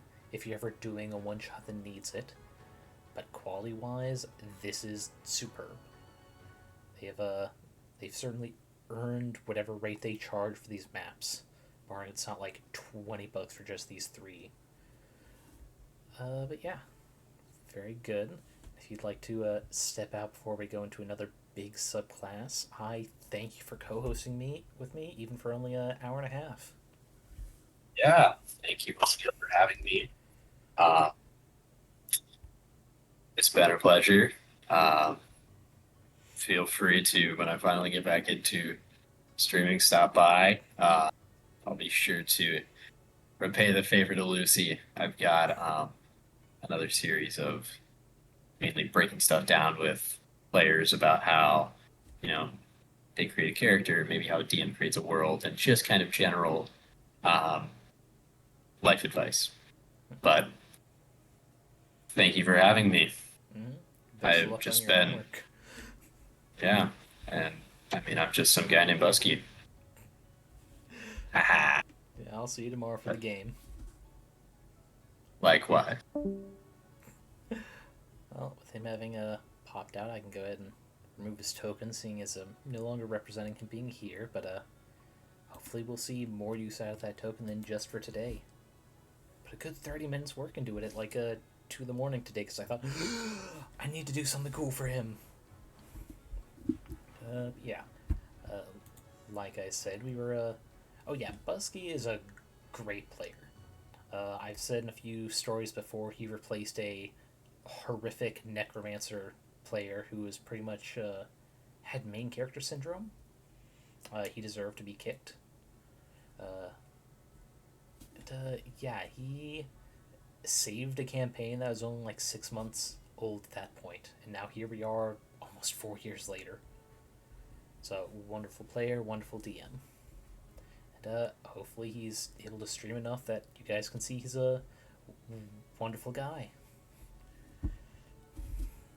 Yeah, it's he and Michael, who was in the chat earlier, they both together helped save that campaign, made it much bigger.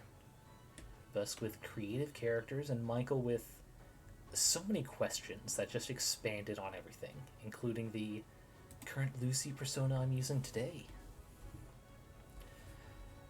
Yeah, I was hoping to still get through most of this today, so down one co-host, the show must go on.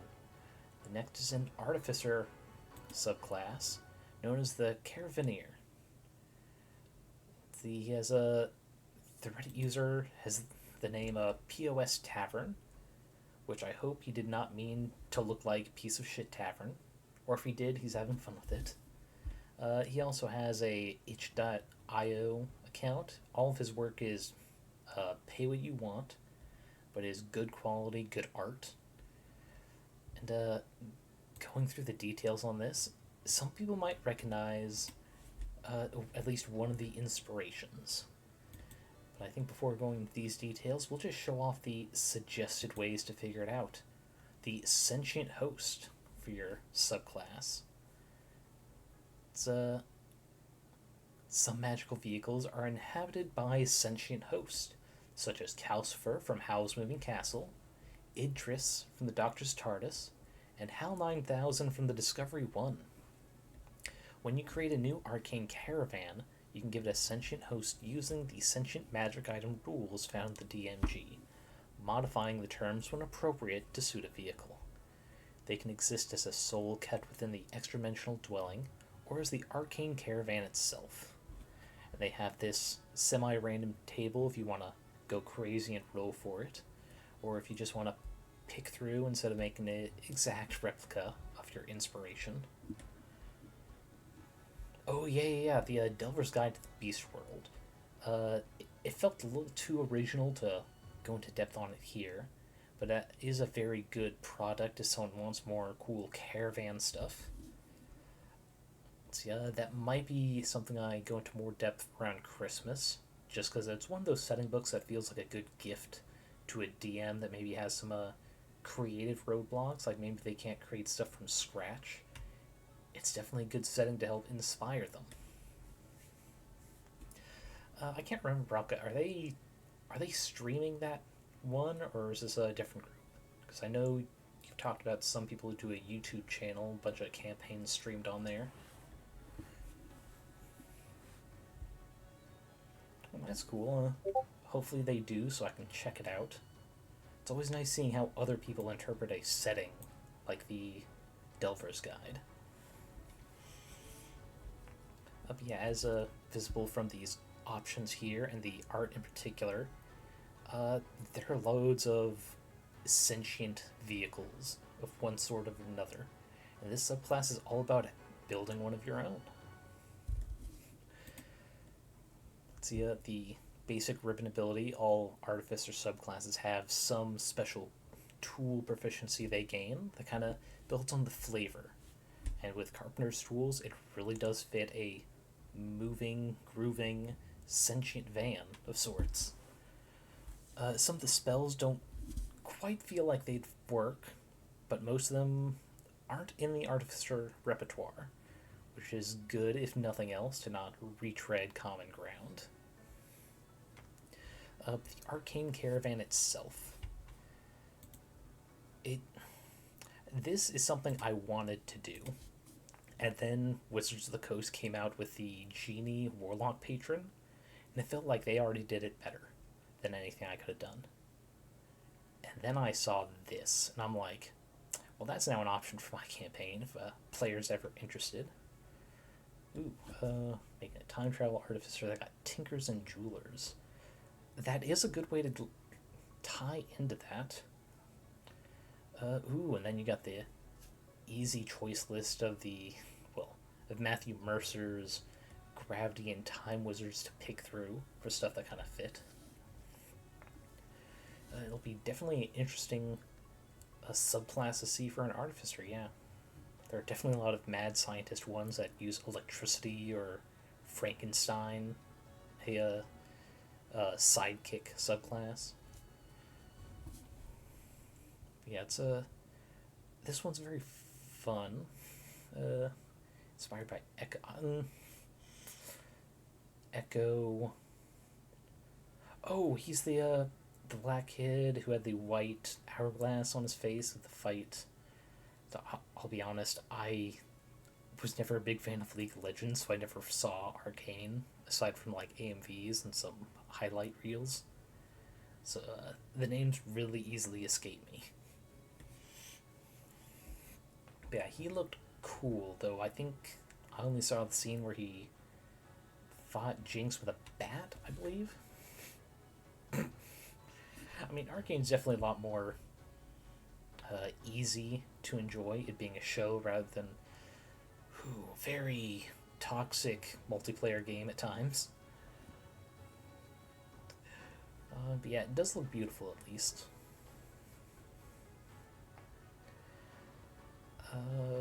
But right, yeah, the Arcane Caravan.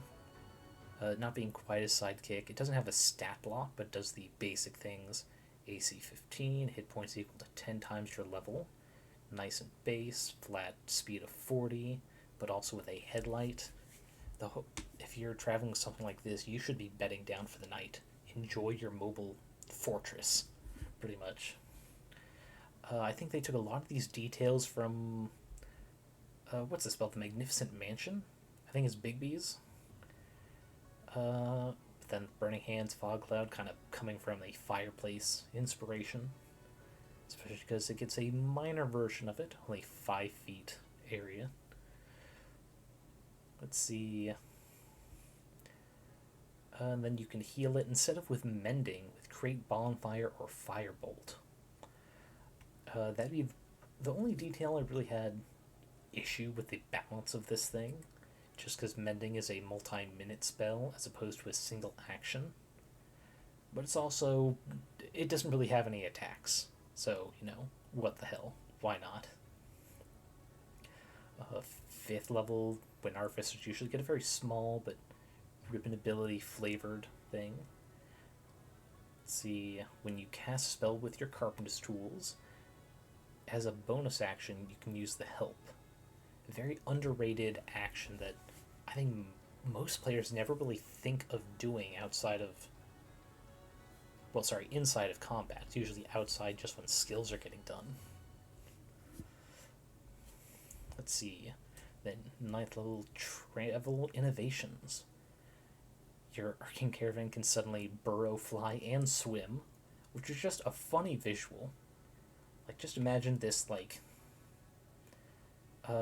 Romani traveling cart, all the bright colors, or flags and pennants hanging off the side, and then it just goes into the water like nobody's business. Like the one James Bond movie where they convert to submersible mode and just go in. That shit's hilarious. And it breaks nothing, because who's going to have a fight where they just go, it's like, shit, we need to get out of here. Just go full speed into the water. Especially because this level doesn't say you no longer take damage if you, say, fall from a high height into the water. So you can't go super crazy with it. But it is a really fun flavor and somewhat usable. So you can keep it going on the road even if the road's underwater. And then their capstone is the 5-star service. A little bit more in depth than Buske's Titan mech. But the maximum space of the caravan gets much larger, with another 50 cubes, which it was already so large before. And it's the, I'm forgetting the genre name for that trope. Bigger on the inside, maybe? Just taking it from the TARDIS. And then see, when you control it, you gain the benefits of the dash and disengage. Not you can use them, you get the benefits, so long as you're the one driving it. And then you can just cast Dimension Door to teleport to or from without using a spell slot. You have to use your Carpenter tools for casting it. You have to be within range of the caravan, but just for free. For what should be 5 times, because you're an Artificer, you should max out your intelligence mod as soon as possible. But yeah, it's a very fun subclass. It's probably a little underpowered because there's not a lot of combat utility. And you're not avoiding too much by having a magic house. But story-wise, I think this one's bumped up to a 9 out of 10. Or if you're a good improv DM, a full-on 10 out of 10. Because there's a lot of story things you can do with this. Some unknown force that's slowly trying to corrupt your caravan. That could be the base of the whole campaign, even. Just the BBGs trying to take the power of this thing from you. And even though you're the main character of that, you're a half-caster being an Artificer, and you're not going to be the main character of the combat, you're the main character of the story, but you still get the same cool moments. Or alternatively, maybe early on in the campaign, an NPC seems to have one of these caravans. They're able to grow in power the more you work with them, do missions for them. It's it's definitely a lot of stuff like that can come from a very creative subclass. That's why it's on here, on top of the fun inspirations with the TARDIS and Calcifer. Yeah, them, definitely a PosTavern. Next is, it's kind of like a setting, it's not quite, because it just covers the Feywild. It would be the Faerie Fire thing, which is like 300 pages. Sorry, 200 pages. Part of it, the purchase comes with these autofillable character sheets, though not here because I'm working in GIMP. But they have a lot of fun stuff. It's very kind of synthwave and 80s nostalgia stuff. There's some Lisa Frank creatures to fight, horror terrors. There's some infecting light going on in the Feywild. And it's a very fun setting. There's honestly too much to go into for all the cool parts of it. But there's this fun NPC art. This is the NPC equivalent of the Warlock subclass they introduce. It is known as the Living Light Warlock. It has a bunch of, well, light-based powers doing radiant damage. There's a super speed thing, where as an action you go pretty much 120 feet, and if you pass through a creature, they have to make a dex save not to get hurt.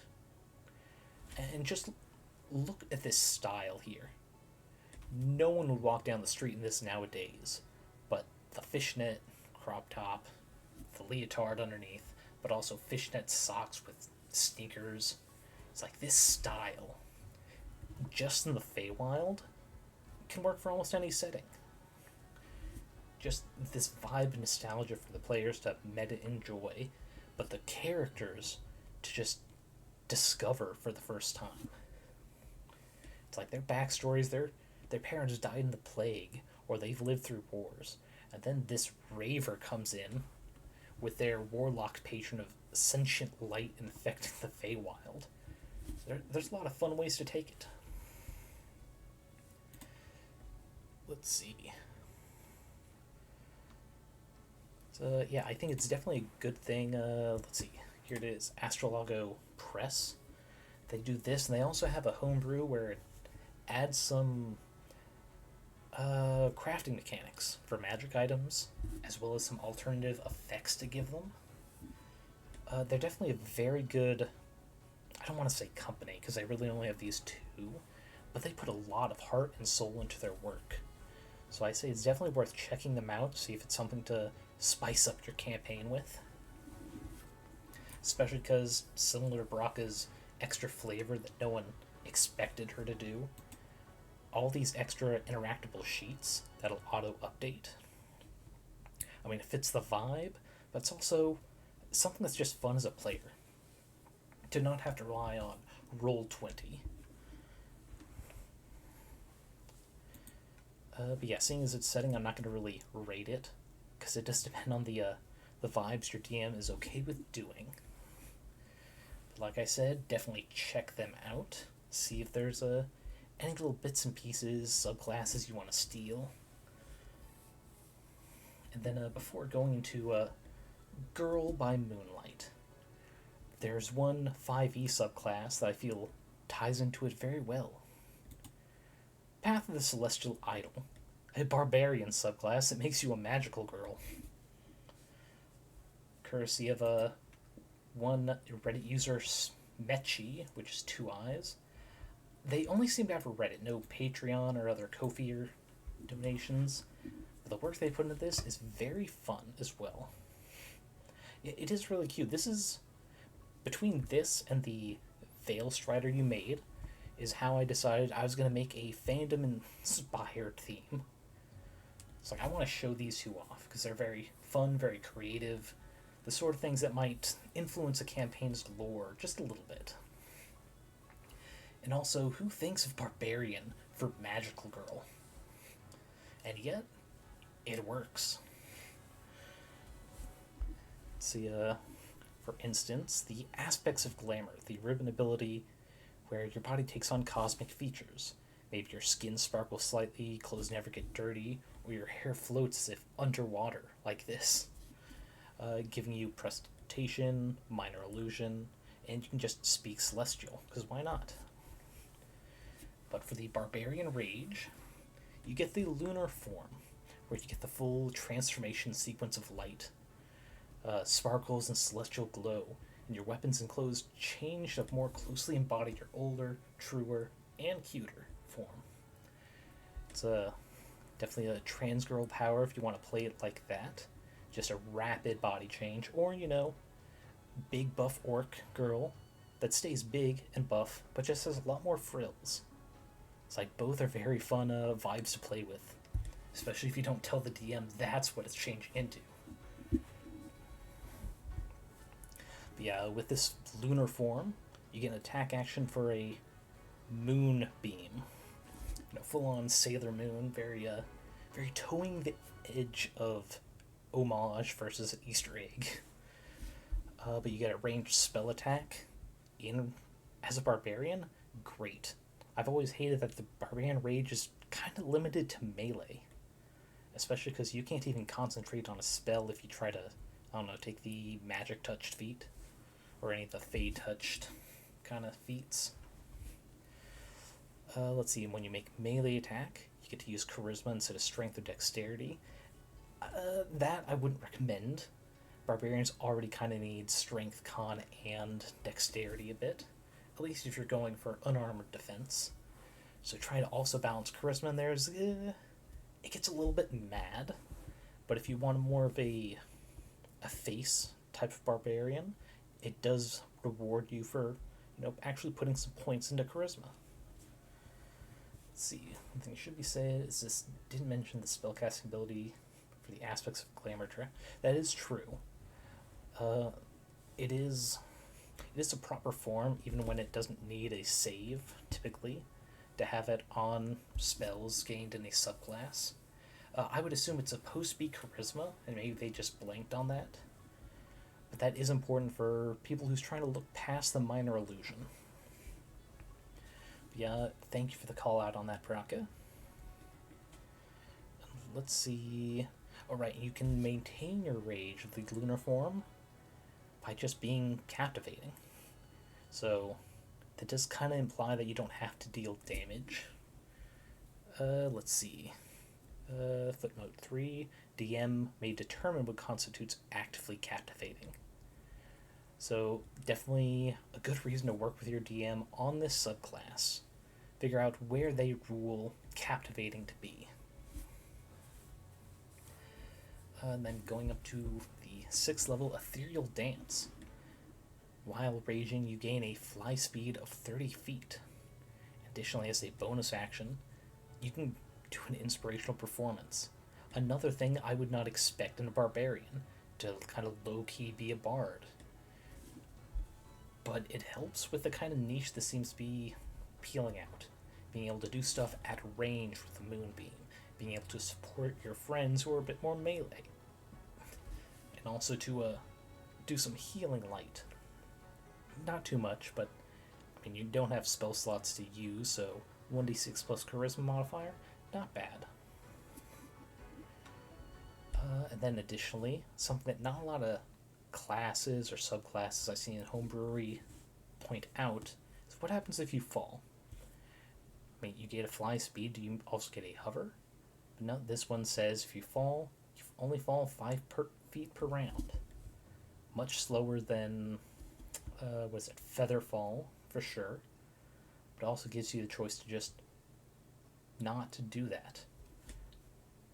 Which, save your wizard from having to keep that particular first level spell ready. And you just take a turn or two to right yourself and get to flying again. Let's see, this one, they did kind of mess it up. It should have the from 10th level thing to start. But Channel the Cosmos has using the power of love, friendship, and incredible violence. Your celestial power elevates. And from 10th level on, all attacks you make deal 1d6 extra radiant damage. And all healing you do gets an extra 1d6 healing. The great thing about this is it does not specify that it has to be from their performance.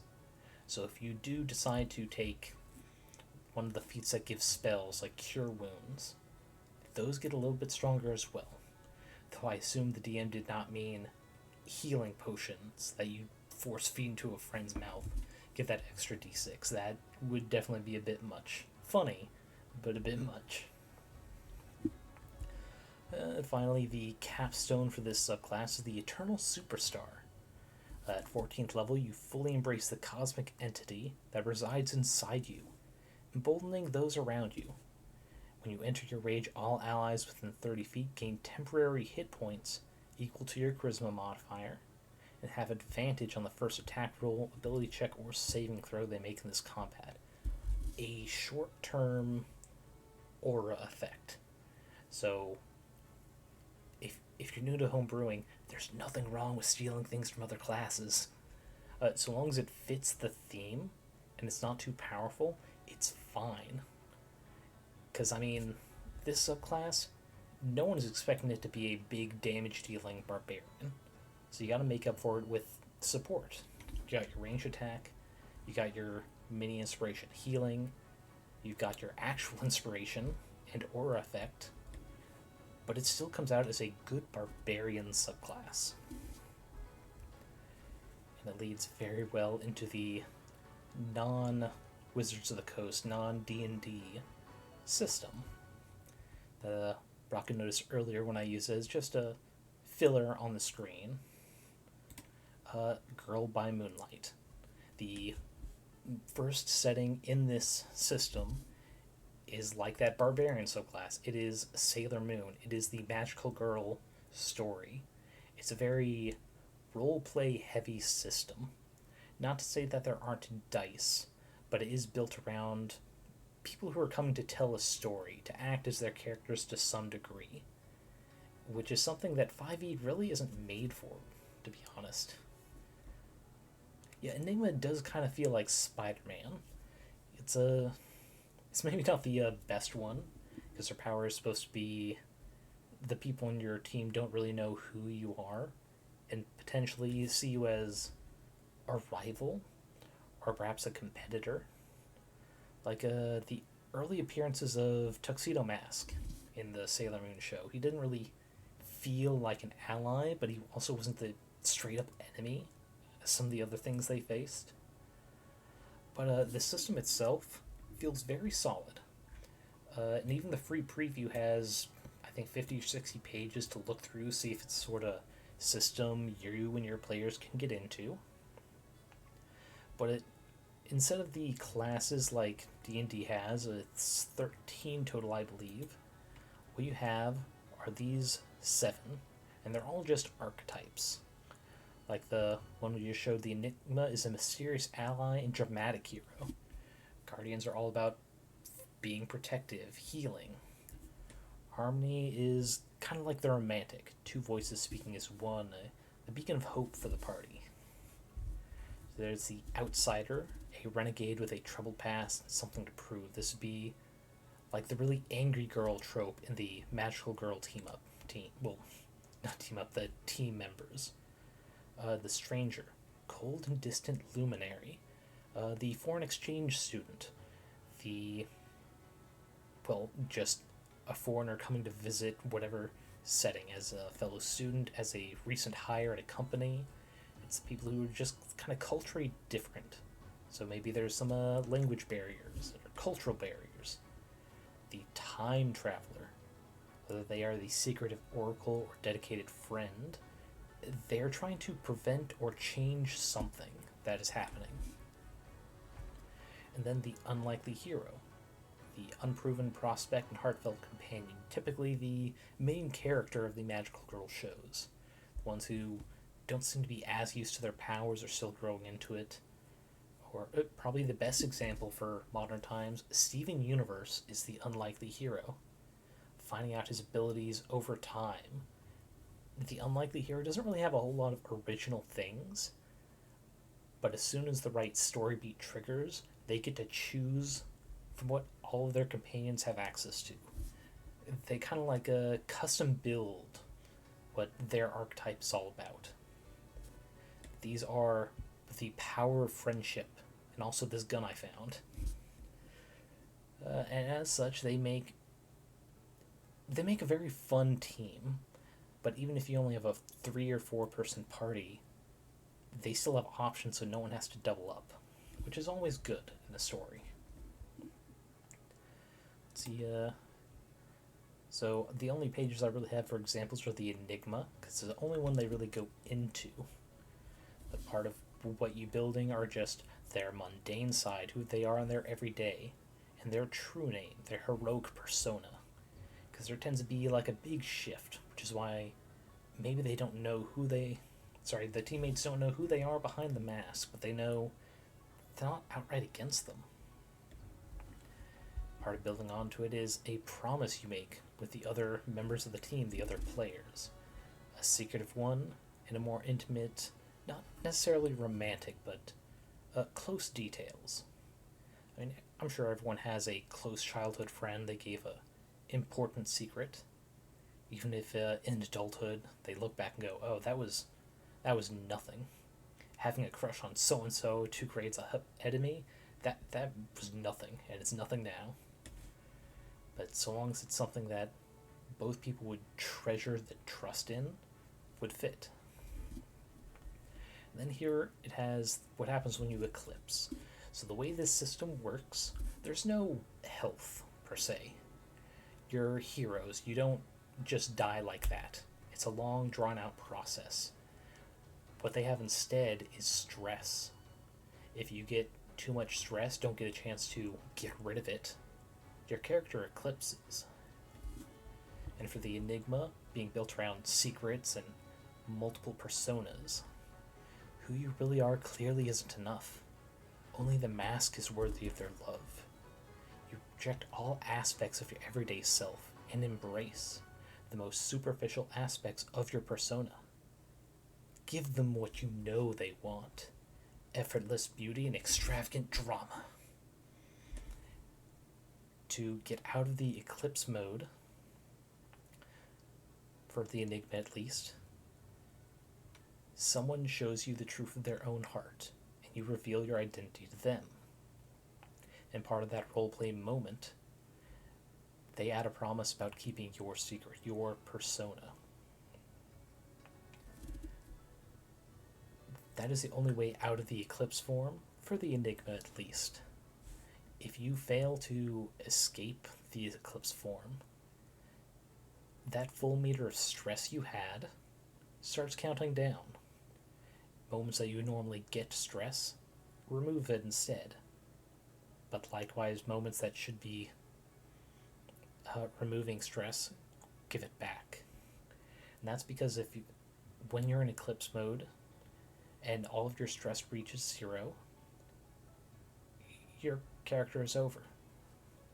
They might die, they might lose their powers, they might become a villain. Whatever the reason, in the story, the DM gets control of that character, and you have to make a new one. The way Girl by Moonlight seems to work, I haven't had a chance to actually play it yet, but I've been talking to my players for a mini-campaign in it.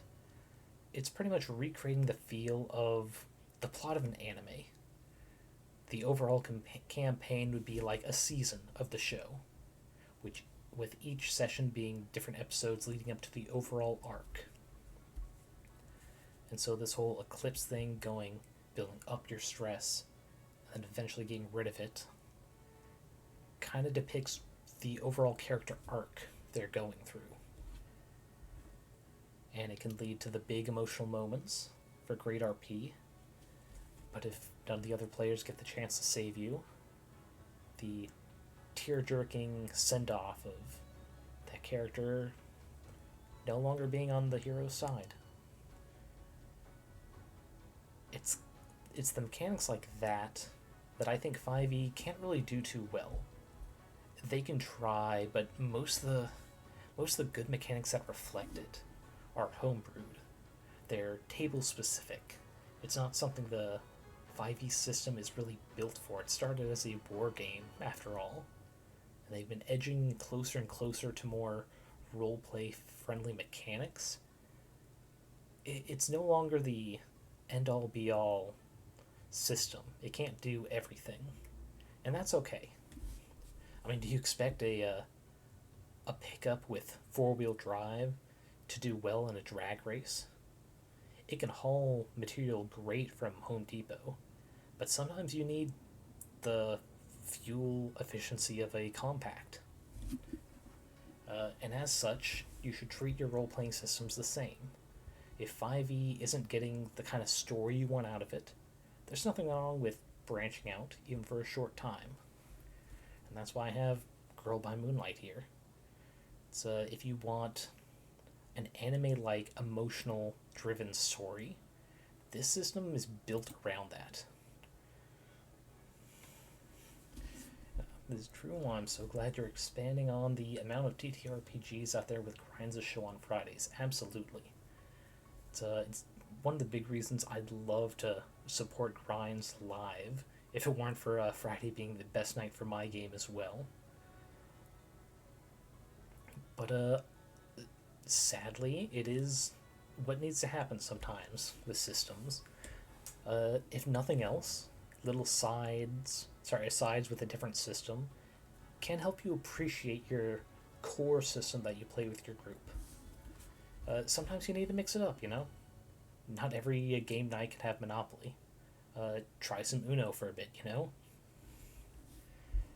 See, so this page, it kind of builds on how to build the campaign and characters together.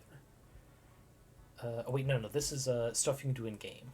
So each of the different classes has different information gathering questions that they can do in between the big key scene moments, the big action scenes. You can see what so-and-so intends to do.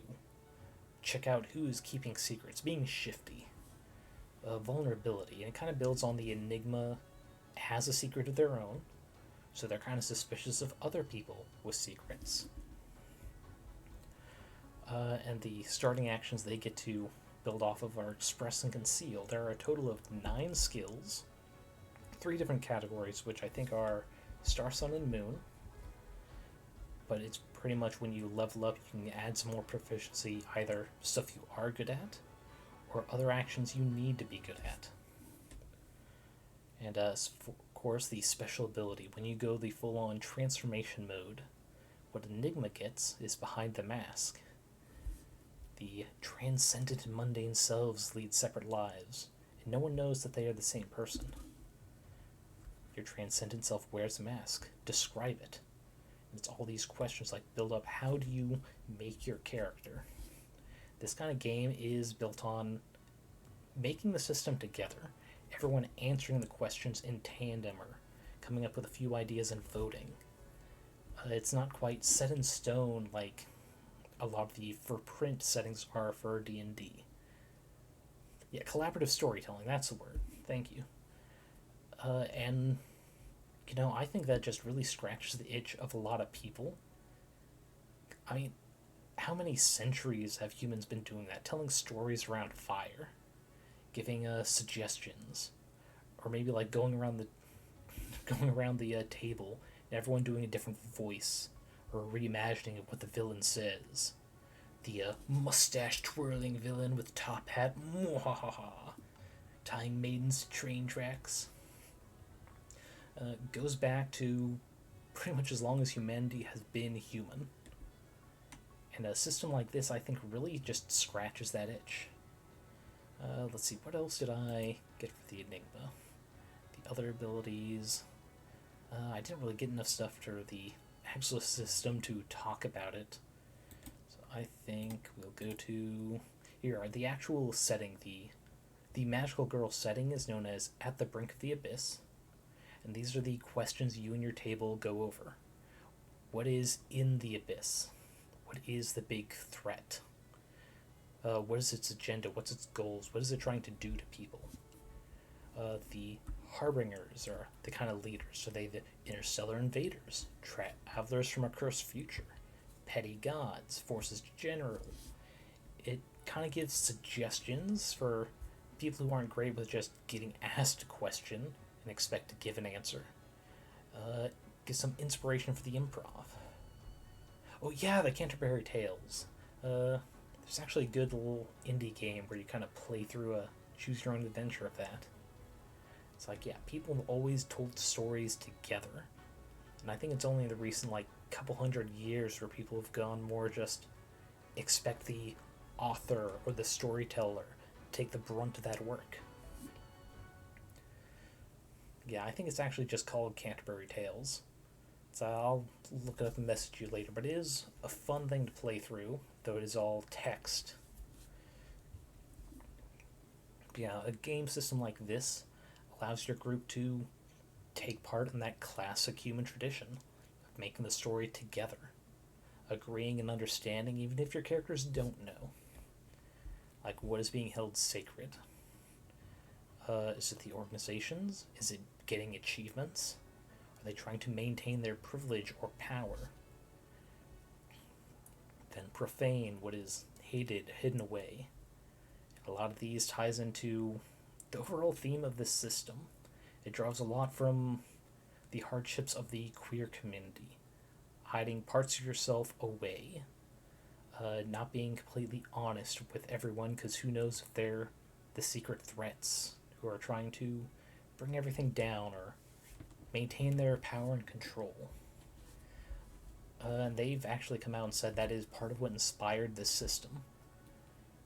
Just the community that exists there, but is rarely talked about. At least, rarely talked about well or positively. And, some people need that outlet. Why not do it with the friends you trust in a collaborative game of just telling stories? And honestly, the Magical Girl series is a perfect metaphor for it. They are literally keeping parts of themselves hidden away from their loved ones. But yet, they must fight. They must overcome. There is no off day for them, because not doing that job means, well, they won't get another chance. It's a unfortunate story, but that's why these games exist. It's hard getting the happy ending in the real world, but roleplay, improv, give yourself some hope. Assume there is a universe where that happening is guaranteed. Yeah, being able to be yourself or exploring sides of yourself. Every NPC I have ever given depth to, whether I've meant to or not, has contained a part of who I am, or the people who helped shaped me. Luci Ferris, this head librarian of the Morningstar Archives, was intended to be a joke, a red herring, a obviously fiendish NPC controlling this organization that collects artifacts and takes magic items from cultists. But my players kept asking questions. They kept interacting with him, helping him, asking for jobs, and the way they did built him, and unintentionally, he became my grandfather. Grandfather taught me a good many things. Unfortunately, not as much as I would have liked before he passed, but he was a good person who I aspire to be. And I didn't even notice that until the end of the campaign, where this Luci was such a central figure. And that's why games like Girl by Moonlight are important. Exploring these parts of yourself without thinking too deeply on it might give you some revelations in hindsight, whether about who you are or the people you enjoy being around, the sort of people you wish to be given the opportunity. Not everyone can be the Ichigo Kurosaki from Bleach with a sword twice as long as he is tall. Some people gotta be the twirly, tutu-wearing magical girl for a bit to go, this isn't really me, but I support what they want to do. How can I do that? Ew. Ooh, and I think we gotta wrap it up there before I start just tearing up here. But yeah, once again, even though he's gone, I am thankful for Buske coming in to co-host with me, someone to bounce ideas off of. Brock, I'm glad you were able to actually attend. I know you said your roommates usually have things busy on these nights, so I thought you would have just had to catch the VOD, so I appreciate you coming in and chatting for a bit. Ooh. Yeah, now I gotta find someone to raid to chill out on this, the end of this night. Ooh. Almost 2.5 hours. So let us see who is currently up.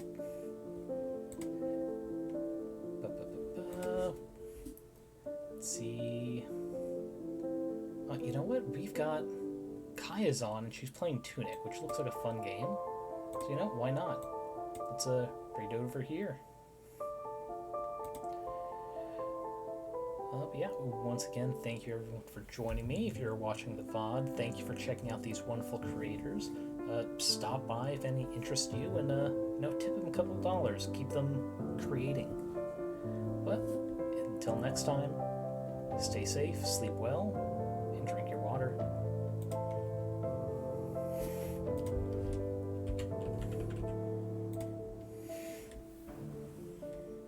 Puzzling right now.